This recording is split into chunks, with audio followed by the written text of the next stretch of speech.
ओम शांति।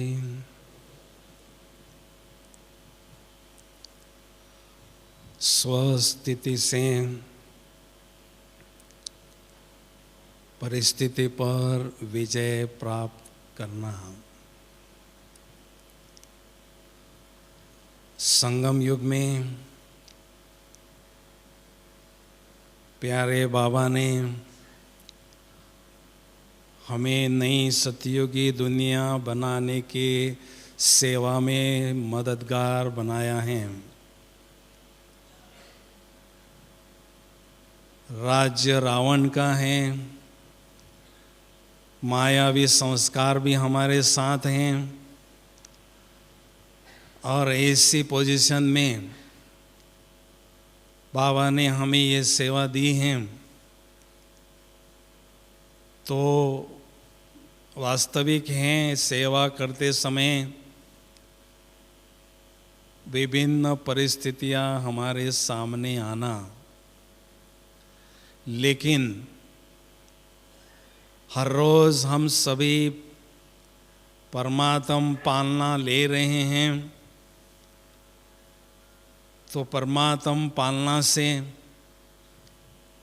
हमारी जब स्वस्थिति शक्तिशाली बनती हैं तो स्वतः ही आने वाली परिस्थितियों पर हम सहज विजय प्राप्त कर सकते हैं और अपने संपूर्णता के मंजिल की ओर अग्रसर हो सकते हैं। लेकिन आवश्यकता है शक्तिशाली स्वस्थिति बनाने की। स्वस्थिति में विशेष 3 प्रकार की शक्तियां सम्मिलित हैं। योग की शक्ति, ज्ञान की शक्ति और दिव्य गुणों की धारणा की शक्ति। इसी के आधार पर हमारी स्वस्थिति बनती है। तो पहली बात, प्यारे बाबा हमें अमृत वेले योग स्नान हर रोज कराते हैं, लेकिन अमृत वेले शक्तिशाली योगाभ्यास करने पर हमें विशेष ध्यान देना जरूरी है,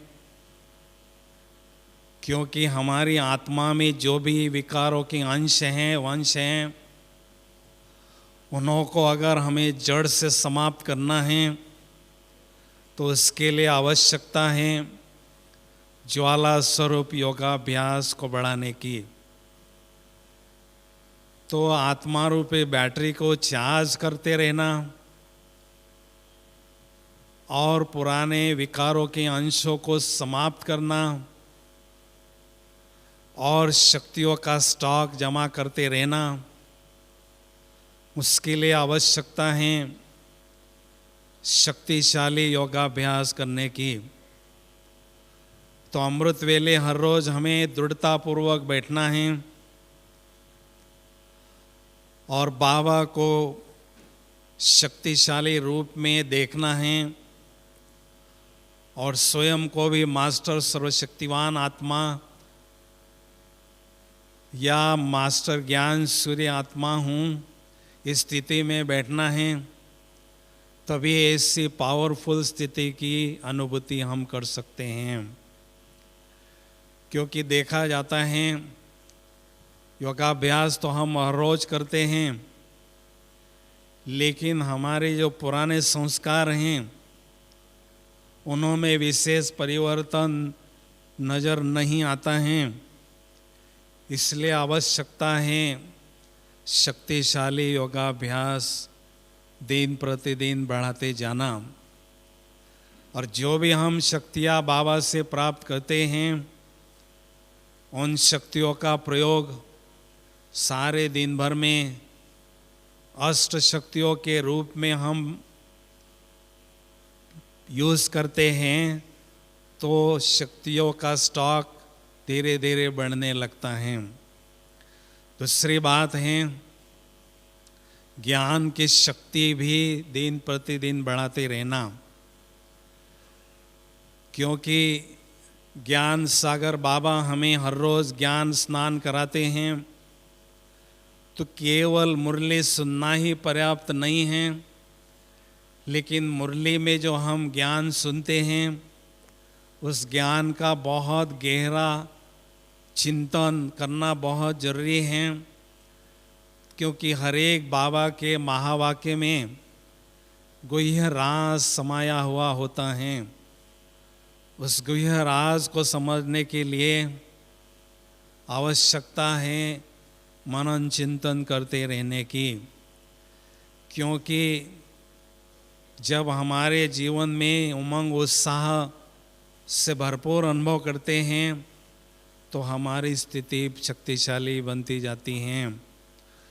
तो विचार सागर मंथन करना ये हमारी हॉबी होना जरूरी है, क्योंकि ज्ञान रत्नों का व्यापार हमें करने के लिए ज्ञान रत्नों का स्टॉक हमारे पास होना जरूरी है। और मनन चिंतन के द्वारा विशेष हमारा आत्मविश्वास और साहस भी बढ़ता जाता है, दिन प्रतिदिन निर्भयता भी बढ़ती जाती है। तो सेवा में विशेष सफलता प्राप्त करने के लिए ज्ञान की शक्ति भी हमारे पास होना जरूरी है। जितनी जितनी ज्ञान की शक्ति बढ़ती जाती है उतनी उतनी निर्भयता हमारी बढ़ती जाती है। राजा महाराजा सतयुग में बनने के लिए सबसे पहला गुण है निर्भयता का। अगर ज्ञान की शक्ति हमारे पास नहीं होती है तो किसी न किसी प्रकार का भय हमारे मन में पनपने लगता है। लेकिन जैसे योग के बल का गायन है वैसे ज्ञान के बल का भी गायन है। तो ये दोनों बल दिन प्रतिदिन हमारे पास बढ़ते रहना चाहिए, तभी हमारी स्वस्थिति शक्तिशाली बनती जाती हैं। तो समर्पित भाइयों के पास ये मनन चिंतन करने की कला होना बहुत जरूरी है, क्योंकि सेवा केंद्र पर विभिन्न प्रकार की सेवाएं हमें मिलती रहती हैं, हमें करते रहना पड़ता है। इसलिए जैसा जैसा ज्ञान का बल बढ़ता है सेवा का क्षेत्र भी हमारा बढ़ता जाता है। तीसरी शक्ति है धारणा की शक्ति। ज्ञान से हमें युक्ति मिलती है, योग से हमें शक्ति मिलती है। युक्ति प्लस शक्ति इज इक्वल टू विकारों से मुक्ति और दिव्य गुणों की प्राप्ति। स्वस्थिति को शक्तिशाली बनाने के लिए जो भी हमारे में कमियां हैं, खामियां हैं, त्रुटियां हैं, उन्हों को हटाने के लिए भी योग की शक्ति की आवश्यकता है।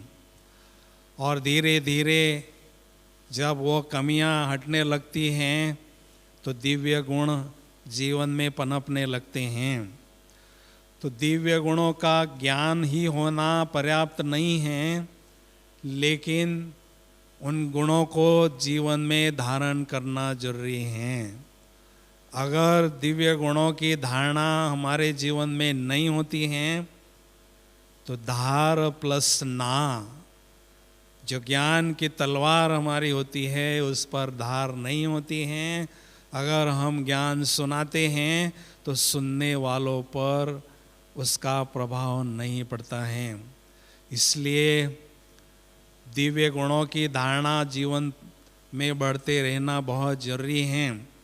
हमारे जीवन रूपी पेड़ पर दिव्य गुणों के फल और फूल भरपूर हो, हमारा जीवन रूपी पेड़ दिव्य गुणों से फलों से लदा हुआ हो और उन्हों को महक भी हमारे जीवन के द्वारा अनेकों को मिलती रहें, दिव्य गुणों की धारणा करने के लिए प्रेरणा भी मिलती रहें।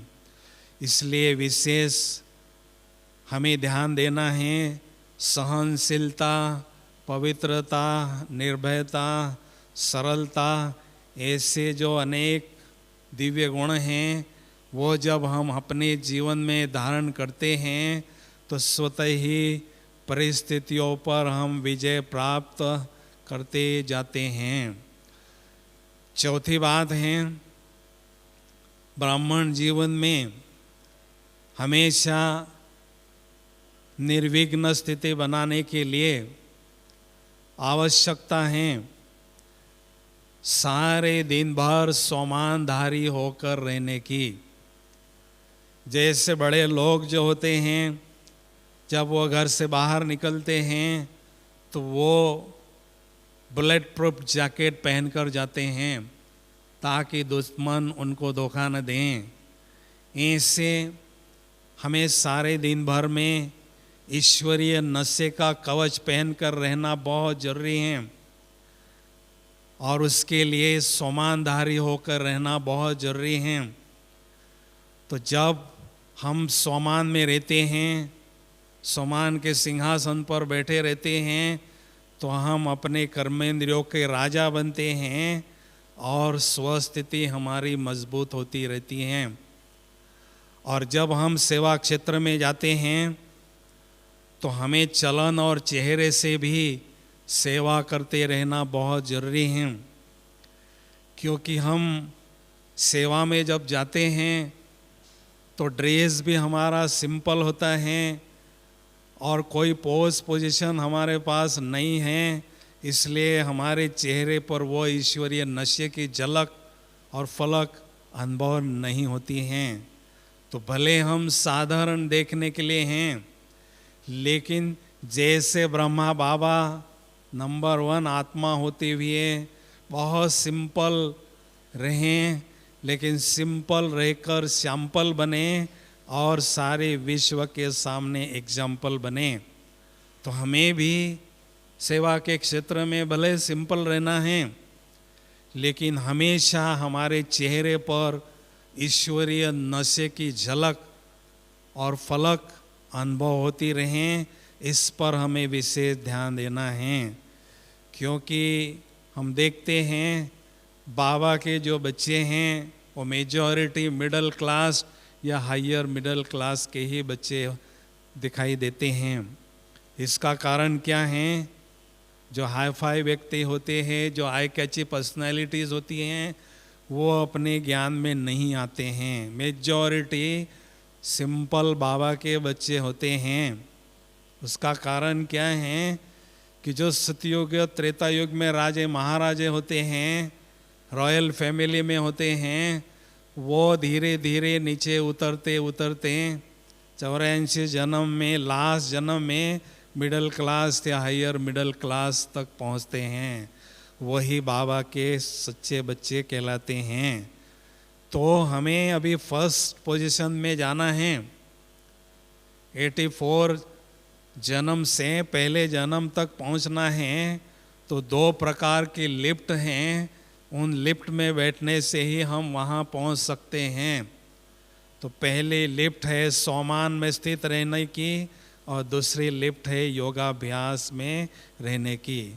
तो जब हम सोमान में रहते हैं तो खोया हुआ नशा, वो खुमारी बहुत अच्छी तरह से जीवन में अनुभव करने लगते हैं और उसके आधार से आत्मा में रॉयल संस्कार, नोबल संस्कार भी धारण होने लगते हैं।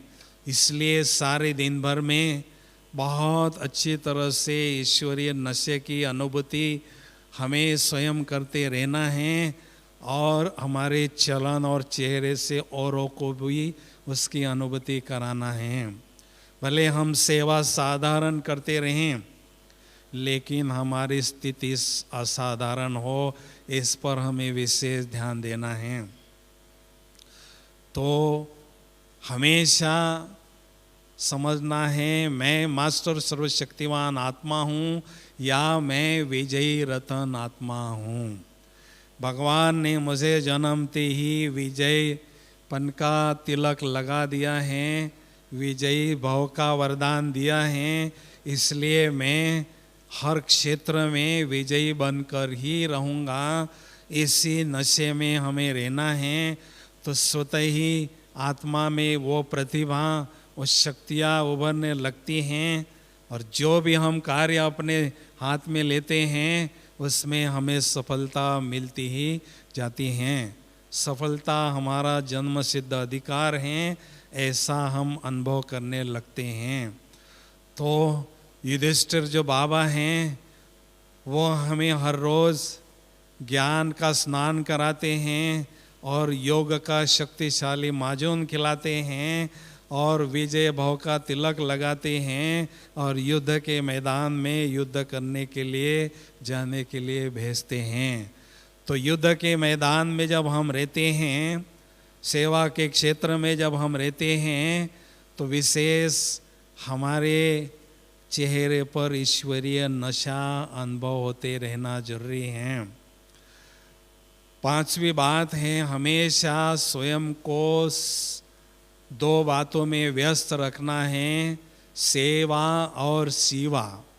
इन दो बातों के अलावा मुझे तीसरी बात के लिए समय नहीं है। या तो शिव बाबा की सेवा या शिव बाबा की याद, बस इसी दो बातों में मुझे व्यस्त रहना है। और सेवा के क्षेत्र में हम जब रहते हैं तो स्वयं को हमें खुदाई खिदमतगार मैं आत्मा हूँ ऐसा जरूर समझना है, क्योंकि बाबा ने जो हमें सेवा करने के लिए और भाग्य बनाने के लिए गोल्डन चांस दिया है, उसका पूरा पूरा लाभ लेने के लिए हमें हमेशा खुदा के साथ मैं आत्मा मददगार हूँ ऐसा समझना जरूरी है। खुदा से जुदा कभी भी अनुभव नहीं करना है, क्योंकि हम देखते हैं जो हमें सेवा देता है वो सेवा देने वाले का ध्यान भी हमारे मन में सदा रहता है। मान लीजिए कोई कंपनी किसी व्यक्ति को अमेरिका में सेवा में भेजती है, टाटा कंपनी भेजती है, तो व्यक्ति अमेरिका में भी सेवा करता है, तो वो कंपनी कभी भूलता नहीं है कि इस कंपनी के लिए मैं यहाँ काम कर रहा हूँ, सेवा कर रहा हूँ। तो ऐसे ही खुदा ने हमें खिदमत बनाने के लिए ये सेवा दी है, तो सेवा क्षेत्र में सेवा करते हुए हमेशा खुदा की याद रहें, इस पर हमें विशेष ध्यान देना है। लेकिन सेवा क्षेत्र में रहते हुए सदा निर्विघ्न रहने के लिए हमें 3 सेवक हमारे साथ में सदा रखना है। कौन से 3 सेवक? धैर्य, शांति और स्नेह। ये 3 सेवक सदा हमारे साथ होंगे तो कभी भी हमारा किसी के साथ टकराव नहीं होगा और हमारे स्थिति का बिखराव नहीं होगा। इस पर हमें ध्यान देना है। परिस्थिति भाव स्वभाव के कारण भी आ सकती हैं, इसलिए विभिन्न भाव स्वभाव की आत्माओं के साथ रहते हुए सेवा निर्विघ्न करने के लिए ये 3 सेवक हमारे साथ सदा रहें, इस पर हमें ध्यान देना है। तो बाबा ने हमें ये सेवा का खिलौना खेलने के लिए जरूर दिया है, लेकिन सेवा के खिलौने में खेलने में ही मस्त नहीं रहना है। छोटा बच्चा जैसे खिलौने में ही खेलने में मस्त रहता है, वैसे हमें सेवा के खिलौने के साथ साथ खेलते रहना है। एक बात हमें अवश्य याद रखना जरूरी है, जैसी स्थिति वैसी स्तुति।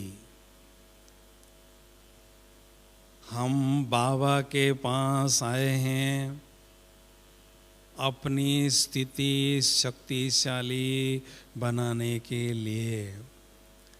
सेवा तो एक बाबा ने साधन दिया है, लेकिन सेवा करते समय बाबा की याद में मस्त रहना है और स्थिति को शक्तिशाली बनाना है।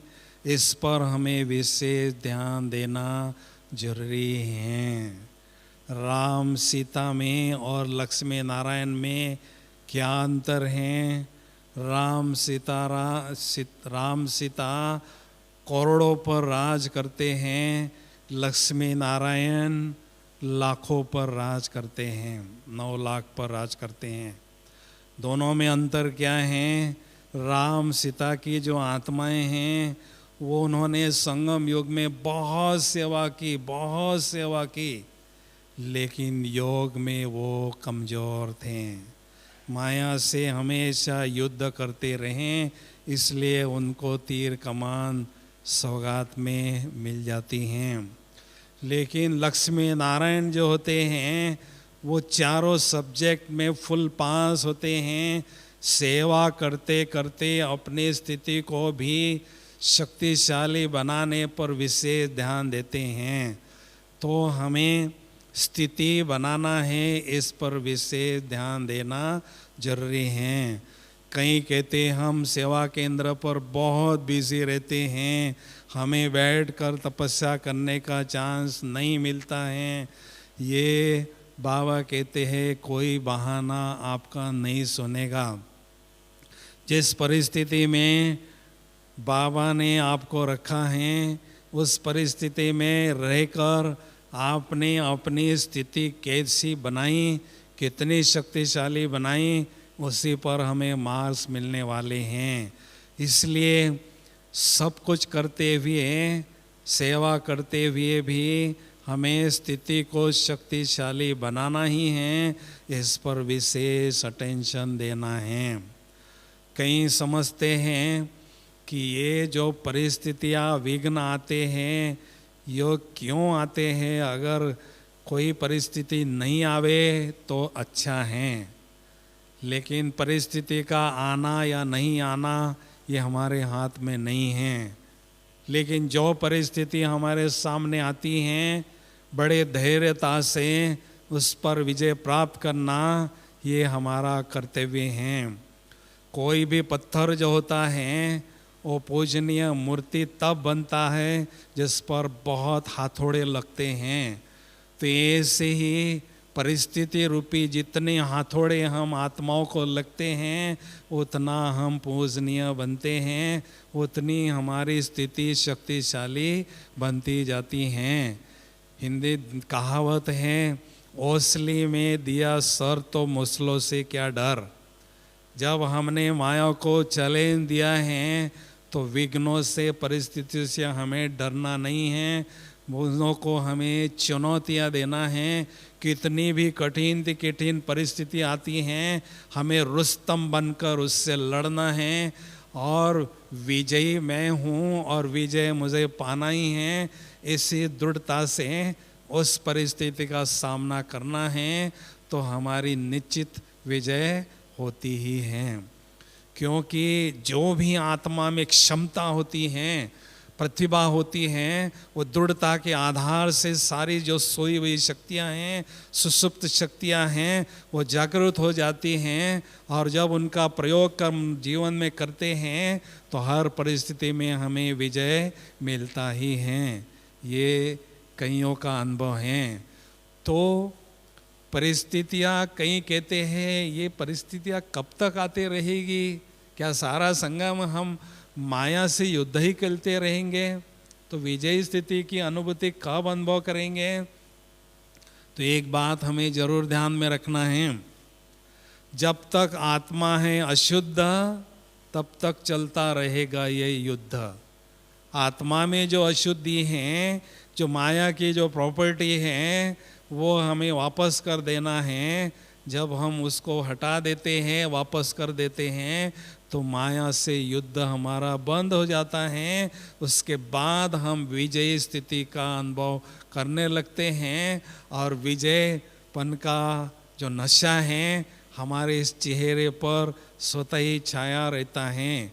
विजयी रतन वो बनते हैं जिन्हों के जीवन में, जिन्हों के चेहरे पर विजय का नशा हमेशा छाया रहता है। इसलिए मैं विजयी आत्मा हूँ, इसी सोमान में हमें सदा रहना है, विघ्नों से नहीं घबराना है। क्योंकि विघ्न ही हमें आगे बढ़ाते हैं, पेपर ही हमें आगे के क्लास में ले जाते हैं, हमारा प्रमोशन कराते हैं। इसलिए जो होशियार विद्यार्थी होता है वो पेपर का आह्वान करता है, और जो कमज़ोर विद्यार्थी होता है वो पेपर से, विघ्नों से डरता है। इसलिए मैं होशियार विद्यार्थी हूँ, बहुत अच्छी तरह से ज्ञान और योग की मेरी तैयारी रहती है, विजय मेरा जन्मसिद्ध अधिकार है। इसी स्थिति में हम सदा रहें, क्योंकि ज्ञान और योग के जो पंख हैं आत्मा रूपी पंछी के, ये जो पंख जितने मजबूत होते हैं उतनी ऊंची उड़ान हम उड़ते हैं। जब ऊंची उड़ान उड़ने लगते हैं तो बड़े बड़े समस्याओं रूपी पहाड़ भी बहुत छोटे लगने लगते हैं और बड़ी सरलता से उनको हम पार करते जाते हैं। जैसे एरोप्लेन में हम उड़ते हैं और खिड़की से नीचे देखते हैं तो बड़े बड़े पहाड़ भी बड़े छोटे नज़र आते हैं और उनको पार करते हुए हम आगे ही आगे बढ़ते जाते हैं। इसलिए उड़ती कला में हमें उड़ते रहने का अभ्यास करते रहना है। ये जो पंख बाबा ने हमें लगाए हैं ज्ञान और योग के, माया इन पंखों को कमज़ोर करने का प्रयास हर संभव करेगी, लेकिन ये पंख हमें हर रोज़ शक्तिशाली बनाते जाना है। क्योंकि जो भी बाबा के समर्पित बच्चे हैं उन्हों को भविष्य में मनसा सेवा बहुत करनी होगी। बाबा ने 2 वर्ष पहले कहा है, वाचा कर्मणा सेवा कर ली सो कर ली, बाद में करना चाहेंगे तो भी नहीं कर सकेंगे, केवल मनसा सेवा का ही बोलबाला चलेगा। इसलिए मनसा सेवा करने की क्षमता वही रख सकेंगे जिन्हों की स्वस्थिति शक्तिशाली होगी। पवित्रता की शक्ति और योग की शक्ति जिनकी मजबूत होगी वही मनसा सेवा, बेहद की सेवा करने का संभव क्षमता उनमें होगी, तो वही वो सेवा कर सकेंगे, होलसेल स्पिरिचुअल बिजनेस कर सकेंगे। क्योंकि जैसे जैसे परिस्थितियाँ बिगड़ती जाएगी मनसा सेवा करना बढ़ता जाएगा। और विशेष जो समर्पित बाबा के बच्चे हैं उन्हों से बाबा ये आस जरूर रखते हैं, क्योंकि सेंटर का जो वायुमंडल है उसका लाभ आपको मिलता है, तो सेंटर के वायुमंडल का लाभ लेते हुए, सेवा करके दुआएं लेते हुए हमें स्थिति को शक्तिशाली बनाना है और शक्तियों का स्टॉक जरूर हमारे पास बढ़ाना है। क्योंकि शांति और शक्ति चाहने वाले आपके पास बहुत आएंगे और मनसा के द्वारा आपको उनकी बहुत सेवा करनी होगी, और चलन और चेहरे से भी बहुत सेवा आपको करनी होगी। इसलिए स्थिति मेरी शक्तिशाली मुझे बनाना है, इस पर हमें खास ध्यान देना है। क्योंकि विशेष सेवा के क्षेत्र में जैसे बाबा ने कहा, माया से बॉक्सिंग कब होती है, माया से युद्ध हमारा कब होता है, जब हम देह रूपी बॉक्स समझते हैं बजाय आत्मा रूपी हीरे के, और दूसरे को भी देह रूप से देखते हैं, तो माया से हमारी बॉक्सिंग शुरू होती है। तो उस बॉक्सिंग में हमें हारना नहीं है लेकिन जीतना है। कहते हैं वीरों में जो वीर होते हैं उनको महावीर कहते हैं। इसलिए इस बॉक्सिंग में, इस युद्ध के मैदान में हमें विजयी बनकर रहना ही है। हमें माया को हार खिलाना है, तो ही विजय का हार हमारे गले में पड़ेगा। ऐसा दृढ़ संकल्प हमारा सदा रहे, इस पर विशेष हमें ध्यान देना है। स्वस्थिति स्व की चीज़ है, परस्थिति पराई चीज़ है। इसलिए पराई चीज़ को हमें ध्यान नहीं देना है, स्वस्थिति पर पूरा ध्यान देना है। और स्वस्थिति को कितना भी कोई हिलाए, हिला न सके, अंगद की तरह अचल अडोल स्थिति हमारी रहे। किसकी ऐसी स्थिति रहेगी?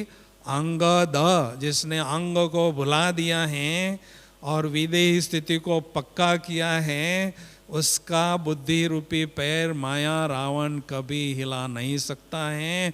इसी बच्चों को ही बाबा अंगद बच्चे कहते हैं। इसलिए स्थिति हमारी बहुत मजबूत हमें बनाते जाना है। कहते हैं जैसी अवस्था वैसी व्यवस्था।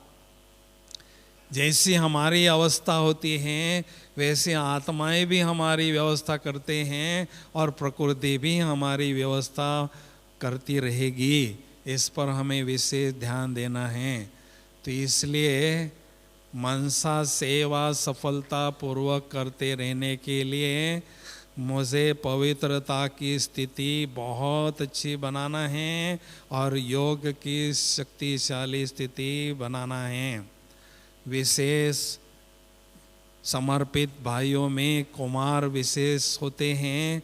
कुमारों के जीवन में ऐसा अनुभव होना चाहिए कि बाबा ही मेरा संसार है, मेरे दिल की दुनिया में केवल बाबा ही बाबा हैं, मेरे दिल रूपी तख्त पर कोई व्यक्ति नहीं बैठ सकता है, वैभव नहीं बैठ सकता है। ऐसी स्थिति हमें बनाना है। तो ऐसे ही कुमार निर्विघ्न स्थिति बनाने में सफल होते हैं। इसलिए अभी हम थोड़ा सा चंद घड़ियों के लिए ऐसी पावरफुल स्थिति का अनुभव करना चाहते हैं। क्योंकि जो बाबा इतना बड़ा ऊंच कोटि का ज्ञान देते हैं, उसकी ब्यूटी बहुत सुंदर अलौकिक अनुभव करने में भी है। अलौकिक अनुभव के बिना खोखलेपन की अनुभूति हमें होती है, खालीपन की अनुभूति होती है। इसलिए हम सभी बहुत अच्छा योग का अनुभव करना चाहते हैं। चंद घड़ियों के लिए करना चाहते हैं। भाई सभी हाथ खड़ा करो जो करना चाहते हैं। सभी करना चाहते हैं। अभी ऐसा अनुभव करेंगे जो आप एकदम छाप अमीर बाबा के घर से लेकर जाएंगे। तो सभी थोड़ा चुस्त और मस्त होकर बैठेंगे, बिल्कुल शांत चित्त बैठकर सुंदर अनुभूति में हम सभी खो जाएंगे। ओम शांति।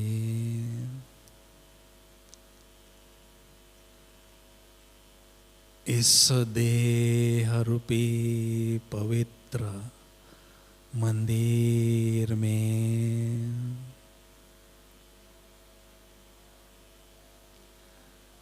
मैं आत्मा रूपी चैतन्य दीपक जगमग रहा हूँ।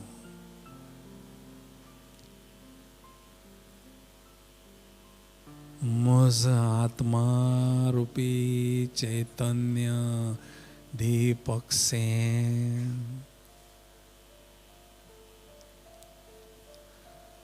दिव्यता का प्रकाश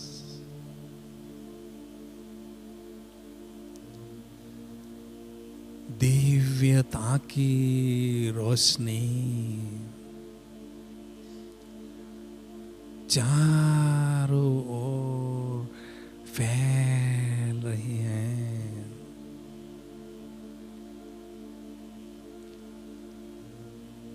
मुझ आत्म रूपी चैतन्य ज्योति के चारों सुंदर आभा मंडल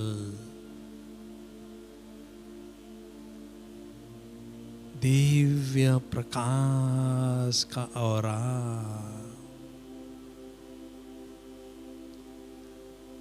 अनुभव हो रहा है।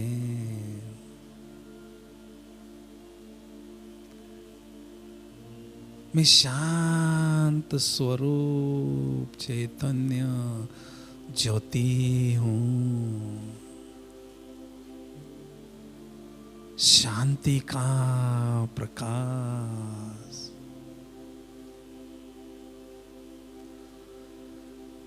शांति की किरणें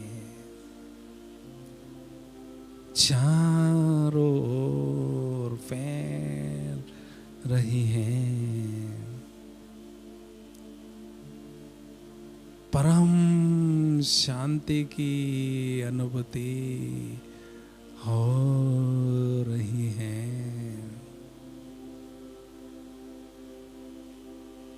सचमुच मैं कितनी न खुश नसीब आत्मा हूं,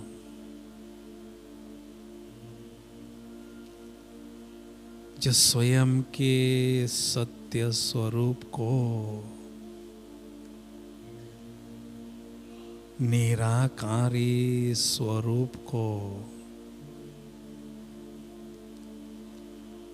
बिंदु स्वरूप को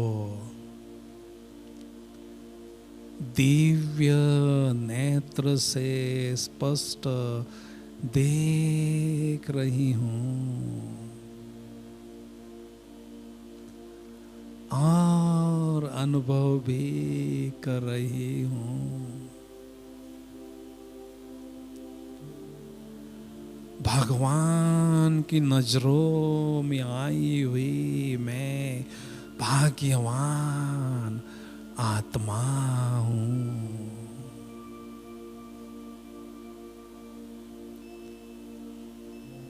स्वयं भाग्य विधाता भगवान हर रोज मुरली में मेरे भाग्य के गीत गाते थकते ही नहीं हैं। मैं निराकारी ज्योति बिंदु आत्मा इस देह से न्यारी होकर बुद्धि रूपी विमान में बैठकर ब्रह्मांड की दुनिया की ओर उड़ती हुई जा रही हूं। विश्व के ग्लोब से पार चंद्र, सूर्य, तारागण से भी पार जा रही हूं, जा रही हूं।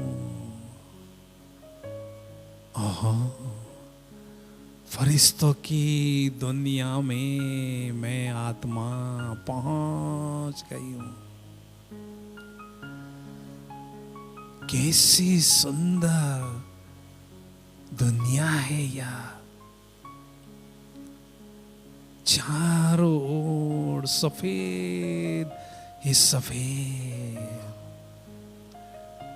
दिव्य प्रकाश ही प्रकाश है। पवित्रता ही पवित्रता है। मज निराकार बिंदु आत्मा ने दिव्य प्रकाश पुंज की चमकीली ड्रेस धारण कर ली है। कितनी हल्की फुल्की ड्रेस है यह।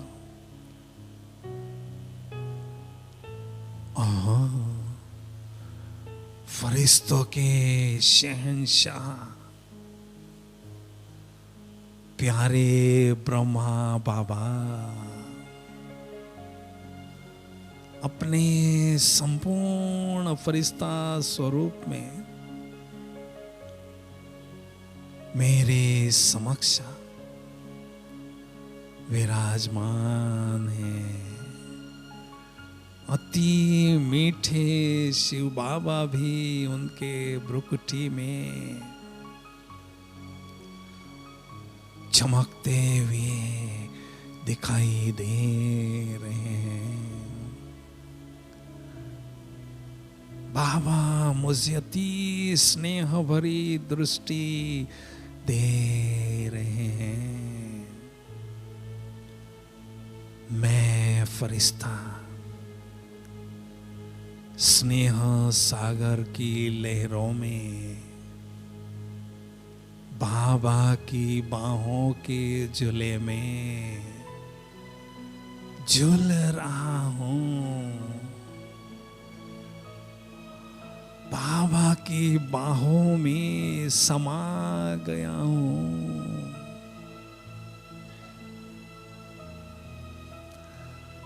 परम आनंद की अनुभूति हो रही है।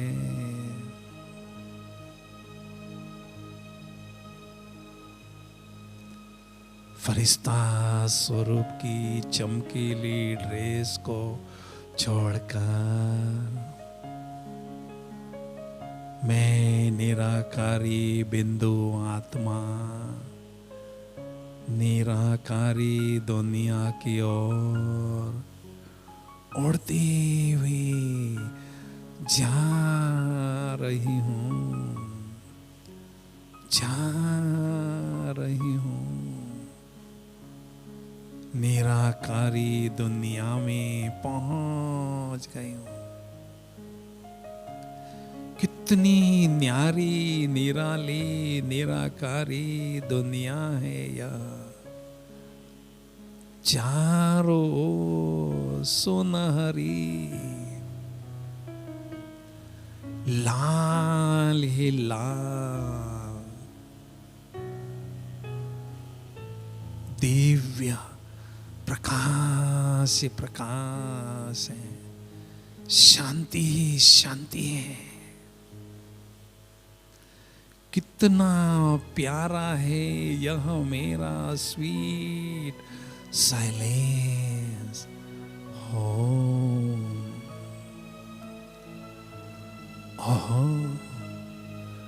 मेरे प्राणों के प्राण, मेरे प्राण आधार, मेरे प्राणेश्वर सत्यम शिवम सुंदरम प्यारे शिव बाबुल मुझ आत्मा के समक्ष विराजमान है। मैं आत्मा दिव्य चक्षु से बाबा की सुंदर छवि को निहार रही हूँ। बाबा मेरे नैनों के नूर बन चुके हैं। मेरे दिल की दुनिया में मेरे दिलाराम बाबा ही बाबा है। बस बाबा ही बाबा है। बाबा ज्ञान सूर्य है। आध्यात्मिक शक्तियों के अथाह सागर है। हजारों सूर्यों से शक्तिशाली है। ज्ञान सूर्य शिव बाबा से शक्तिशाली किरणें, तेजस्वी किरणें निरंतर मुझ आत्म ज्योति पर पड़ रही है। बेहद शक्तिशाली किरणों की वर्षा निरंतर मुझ आत्मा पर हो रही है। मैं आत्मा अथाह शक्तियां, प्रचंड शक्तियां स्वयं में ग्रहण कर रही हूँ, करती ही जा रही हूँ।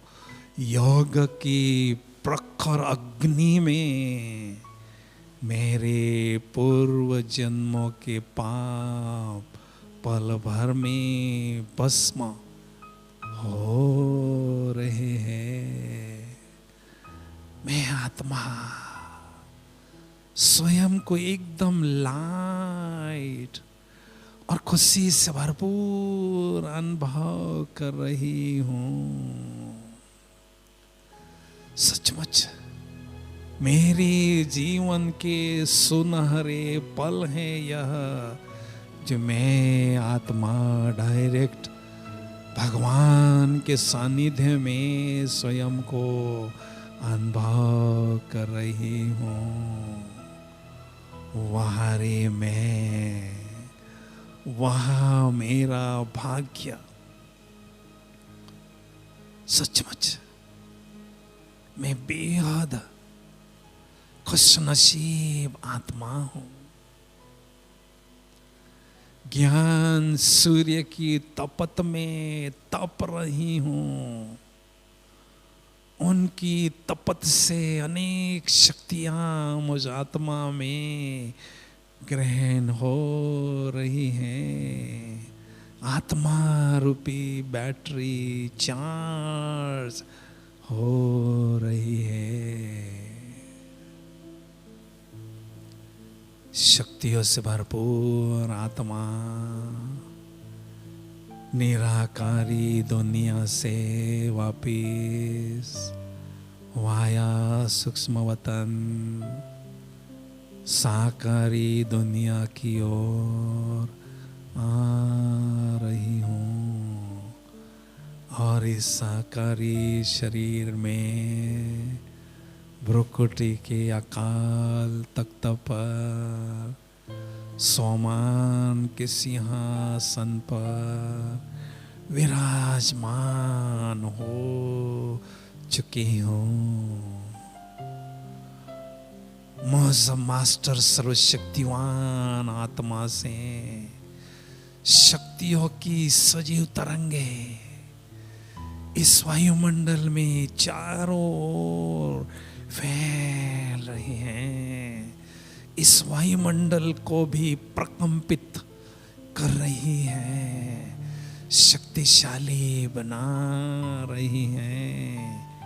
मेरे मस्तक पर मस्तक मणि आत्मा चमक रही है। अष्ट शक्तियों की चमक मुझ मस्तक मणि आत्मा से चारों ओर फैल रही है। जैसे मेरे शिव पिता निराकार हैं, वैसे मैं उनकी संतान आत्मा भी निराकार ज्योति बिंदु हूँ। निराकार ज्योति बिंदु हूँ। ओम शांति शांति शांति।